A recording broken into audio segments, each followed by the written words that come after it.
There are children everywhere, even in the wealthiest of schools. There are still issues of food insecurity and hunger. So yes, there's education there. But then there's the education of our own families, the families that we serve. And we call them neighbors most of the time. Okay. So the people that we serve, the neighbors that we serve, there's education there. And you have to build relationship. One of the reasons we love home delivery is because, well, except for COVID, that's been a real problem. Sure. Under normal circumstances, we're in the families' homes and we're delivering food, we're building relationship with them, and we encourage volunteers to really bond with the families, and some bond very well to where they share family birthdays together and do all kinds of things. But even for the families that deliver sporadically, when they build that relationship with the family that's in need, there's a level of trust that develops, and the family will start sharing other needs, and other things will become apparent that they need. And it's an opportunity for us to start one-on-one mentoring with them, share life skills. I mean, you'd be astonished how many families don't know what a budget is. They don't know how to manage the money that they have, or they've never really had money to manage. They'd like to have a car, but they don't understand the expenses that come with having a car. They would like to feed their family better, but the word nutrition is not a word they're familiar with. They don't know what a protein is and a carbohydrate is, and how do you make a menu? What's the value in having a menu? When you go to shop, how do you make good choices, and how do you turn those choices into healthy food for your children? Obesity in a lot of cases is because the food they're able to purchase, the inexpensive food, is really low nutritional value. So there's a lot of education. And then there's the job skills.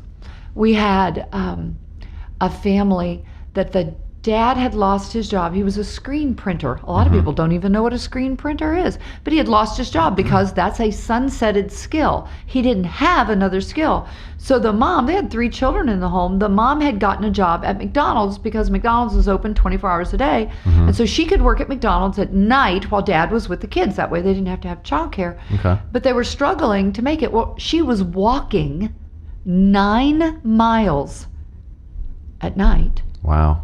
In any weather. Wow. To get to this job, because it's what they had to do to survive. So there's job skills training that's needed. You can do a one-on-one mentoring with someone and teach them to do all kinds of things. Right. But you have to be allowed into their lives, invited into their lives. So we get so many opportunities to educate the public, the families that volunteer with us. We love it when families bring their children and come and serve. Yeah. When things were normal back in pre-COVID days. Boy, I hope we get there soon. Oh my gosh, me too. Yeah, we had Kids in the Kitchen Day because families would bring their children to serve and they wanted something special for their children. So we would do Kids in the Kitchen Day. And we would put away the knives and the hot things, and we would do kid-friendly meals that we could make for the family so the children could learn about health and nutrition and taking care of one another. There's so many lessons that we could teach them. And we love, because so many young families right now, they want their families to volunteer with them and serve with them. But that was like, okay, we need a venue for that. So, we didn't know how to do it any differently. So we just created it for them. Wow, that's so awesome. I don't remember where this was said, so I apologize to whoever said it. I can't give you credit, but it was, real change doesn't happen until those that are unaffected are convinced. Ooh, say it again. So real change does not happen until those that are unaffected are convinced. It's so true. And so for people like myself that are relatively unaffected, other than seeing it on the road as I drive by or hearing the stories from close friends, personally I'm not affected by it. Right? I mean, I woke up this morning and I had a Cliff Bar. Right? I had something to eat. I got a glass of water. I can't imagine. Had a hot shower. Yes, man's greatest invention. There was heat in your apartment or your home, and you went out and got in your car without probably even glancing to see if there was enough fuel to get you to work. Yeah. So many things that you didn't worry. Do I have any clothing? Is there a way for me to wash my clothes? Do I have access to a way?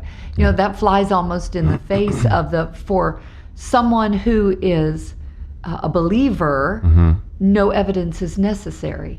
But for someone who is not a believer, no evidence is sufficient. Yeah. So it's kind of a piece of the same puzzle. When you look at it, It's interesting. they seem opposite, but they're very much the same. You have to have an experience. The experience is the catalyst Sure. that flies in the middle of that and changes it. Because you're going down, you've got this preconceived notion of what poverty is or isn't, or what life is or isn't, what my neighborhood is like, what my community is like, what my city is like. And then all of a sudden a friend tells you a story, or they say, hey, come and serve with me, and you go have an experience, and it's a jaw-dropping experience, and you meet a family, and you think, oh my heavens, this family lives less than a mile from me. Mm-hmm. And these children have nothing to eat. And we brought them food, and the children literally, as we drove up, you could see little heads popping up in the window. Yeah. And as you walked up the steps, you could hear them running through their home, and the little Hispanic children will yell, "Comida, comida, comida." Mm-hmm. They're identifying to the family, food is coming. There's a meal on its way, and they're so excited. Mm-hmm. And we think, wow, I've brought groceries home before and had to go inside and drag my kids off of the come Game help Boy you. to come carry the groceries in. And these children are thrilled because people are bringing food. They don't even know what it is. They don't care. Wow. So it's a paradigm shift. Mm-hmm. Yeah. It's a change of mind, and then it's a change of heart. Yes, which changes our actions. Absolutely. And that's whenever, Mahatma Gandhi is one of my heroes, and says, let change begin with you. You be the change you want to see in the world. And I love that because I didn't grow up. I may have grown up in West Virginia where there wasn't a lot, but my family wasn't in need.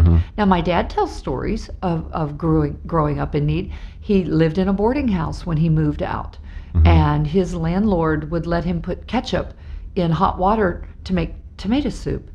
So I grew up with stories of what hunger was, but I never experienced it, never saw it. My family didn't volunteer or do anything outside of our church. So you're right. You almost have to have an adult experience if you didn't grow up with it to change that heart.